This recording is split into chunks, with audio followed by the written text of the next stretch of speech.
Assalamualaikum warahmatullahi wabarakatuh.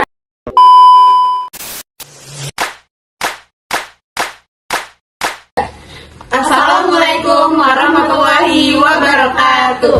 Halo semuanya, kami dari kelompok 9 ingin menyampaikan penjelasan tentang pajak daerah dan pajak pusat. Sebelum masuk ke materi, izinkan kami memperkenalkan diri terlebih dahulu. Perkenalkan, nama saya Alessia Riatunisa. Nama saya Marsha Fitri. Nama saya Nur Aisyah. Nah, untuk video penjelasan berikutnya, saksikan sampai video akhir ya. Bye-bye.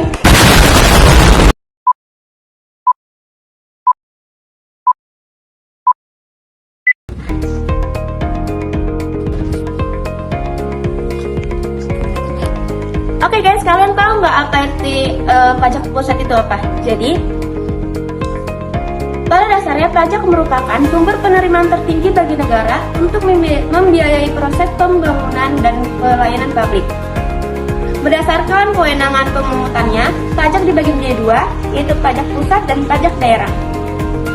Pajak pusat adalah pajak yang dipungut oleh pemerintah pusat melalui Direktorat Jenderal Pajak. Contohnya adalah pajak penghasilan atau PPh, pajak pendapatan penambahan nilai atau PPN, serta PPNBM dan bea materai. Pajak pusat berperan penting dalam membiayai kebutuhan nasional seperti pembangunan infrastruktur, kesehatan, pendidikan, serta program sosial. Namun, pemerintah masih menghadapi tantangan berupa rendahnya kepatuhan wajib pajak dan praktik penghindaran pajak yang dapat mengurangi penerimaan negara. Oleh karena itu, peningkatan penerimaan pajak tidak hanya bergantung pada tarif pajak, tetapi juga pada efektivitas pengawasan dan kesadaran masyarakat dalam memenuhi kewajiban perpajakannya. Lalu selanjutnya kita akan membahas tentang pajak daerah. Apa sih itu pajak daerah?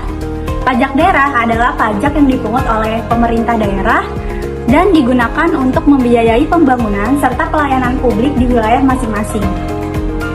Lalu ada beberapa contoh pajak daerah. Apa aja sih contohnya? Yang pertama, ada pajak kendaraan bermotor. Lalu yang kedua, ada pajak restoran. Yang ketiga, pajak hotel. Dan yang terakhir ada PBB P2. Keberadaan pajak daerah bertujuan meningkatkan kemandirian daerah melalui pendapatan asli daerah atau PAD. Namun dalam praktiknya, masih banyak daerah yang bergantung pada bantuan dana dari pemerintah pusat. Hal ini menunjukkan bahwa tidak semua daerah memiliki kemampuan yang sama dalam menghasilkan pendapatan pajak. Daerah dengan aktivitas ekonomi yang tinggi cenderung memperoleh penerimaan pajak lebih besar dibandingkan daerah yang masih berkembang. Itu adalah penjelasan tentang pajak daerah. Nah teman-teman, dari penjelasan tersebut, menurut data dari APBN, pajak ini masih menjadi penyumbang terbesar untuk penerimaan negara. Nah, sehingga optimalisasi pajak pusat dan daerah ini menjadi faktor yang sangat penting dalam keberhasilan pembangunan di Indonesia. Namun, masih terdapat beberapa tantangan seperti rendahnya kepatuhan pajak, terus ketimpangan pendapatan antar daerah, serta tuntunan transparansi dalam penggunaan dana pajak.